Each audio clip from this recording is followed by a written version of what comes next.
¿Qué tal, queridos amigos? Resulta que estamos en una desaceleración económica y no en una recesión. La diferencia es mínima. Simple y sencillamente es cuestión de tiempo. La desaceleración quiere decir que se estanca la economía durante un breve periodo, un lapso perentorio. Y la recesión es cuando este estancamiento es largo, dura varios años o varios meses. Pues bien, el presidente de la República no quiere reconocer que estamos en recesión, ya ha dicho que no acepta el informe de la Secretaría de Hacienda, es decir, de uno de los organismos que están bajo la directriz del Ejecutivo y que acaba además de cambiar de titular con Arturo Herrera al frente de la misma, y que dice la Secretaría de Hacienda que no hay recesión, pero sí desaceleración, lo cual significa que puede haber recesión si la desaceleración continúa. Vamos entendiendo los términos. La recesión es solamente la consecuencia de una desaceleración prolongada de la economía. Esto me lo dicen quienes entienden de estas cosas mucho más que yo. Pero es importante hacer hincapié en que el presidente no está actuando con serenidad, con tranquilidad.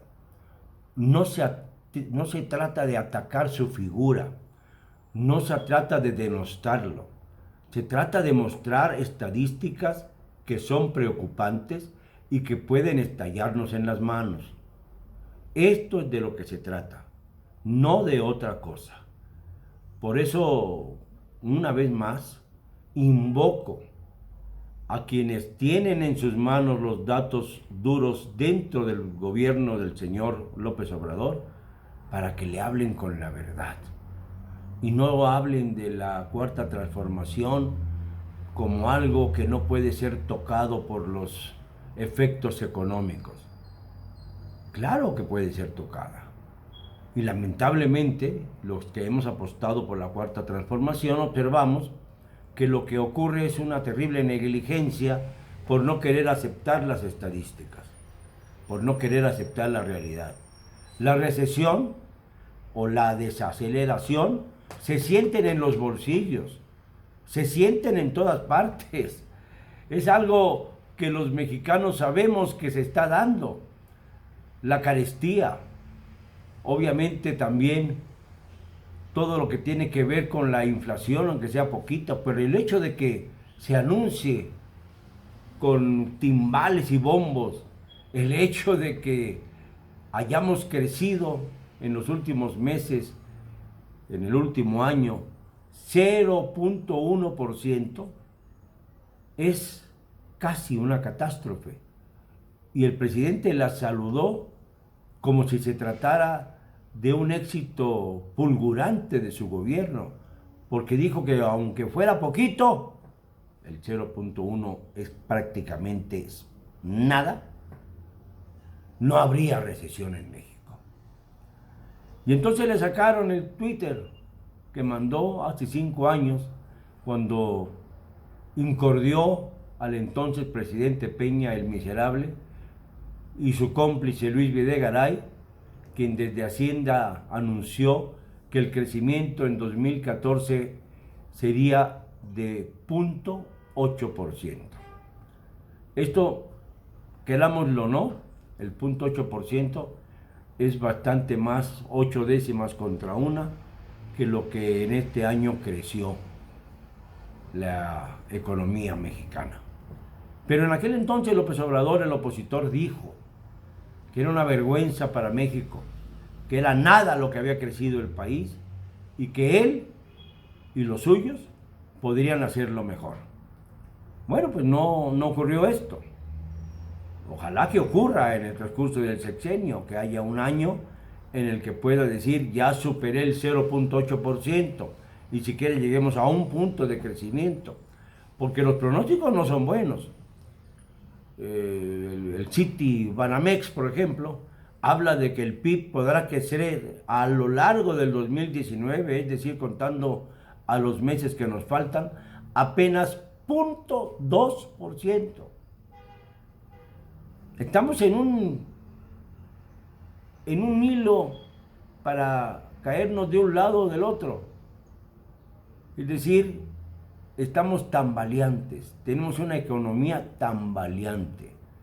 Y para enfrentarla se requieren muchas cosas. Por ejemplo, ¿cómo vamos a ir a ayudar a Honduras con millones de pesos, de acuerdo a lo que se ha tratado con los Estados Unidos, para los acuerdos migratorios que Estados Unidos requiere, cuando Honduras ha crecido en un 4% anual y nosotros estamos en 0.1%? Y así, y todo, vienen y nos encajan las uñas y se llevan dinero prestado hacia Honduras. Esto no tiene congruencia de ninguna naturaleza. Esto nos hace ver que no es la política social la que está privando, sino una serie de intereses, macrointereses, manejados por Alfonso Romo Garza, que distan mucho de la apuesta presidencial a favor de los pobres y de las banderas sociales que tanto ha enarbolado él desde que era opositor, y que parece que han sido dejadas en la bodega del Palacio Nacional, mientras él aprovecha el departamento que construyó en el Palacio Nacional Felipe Calderón, así como Peña aprovechó el avión que había comprado Felipe. Ahora López Obrador aprovecha el departamento que construyó en Palacio Nacional el mismo Felipe Calderón. Claro, no hay comparación entre una cosa y otra, pero es un símil interesante. Pareciera que Calderón le quiso hacer el favor a sus sucesores antes de hacérselo él, lo cual lo pondría en un nicho, de no ser por lo miserable de su actuación, por los miles de muertos que cayeron bajo su sexenio y bajo el absurdo de combatir la violencia con más violencia y de blindarse en el Palacio Nacional y de blindarse en Los Pinos, que era su residencia. Fue el penúltimo presidente en habitar esta residencia, a menos de que después de la gestión López Obradorista, el próximo presidente quiera regresar su residencia a Los Pinos. Y así vamos cambiando, con millones y millones que se invierten en los deseos personales, en el estilo personal de gobernar, como decía Daniel José Villegas, de nuestro presidente, o de nuestros presidentes. México tiene que crecer, tiene que encontrar el camino del crecimiento por la vía de la productividad. Lo demás es papel, la productividad es riqueza de veras. Y mientras México pueda lograr producir lo suficiente para ser autosuficiente en materia alimentaria, podremos descansar tranquilos los mexicanos y podemos hacer todo lo posible porque la cuarta transformación sea más que palabrería y se convierta en una realidad antes, mucho antes de que termine el sexenio actual. Digámoslo con cero cobardía.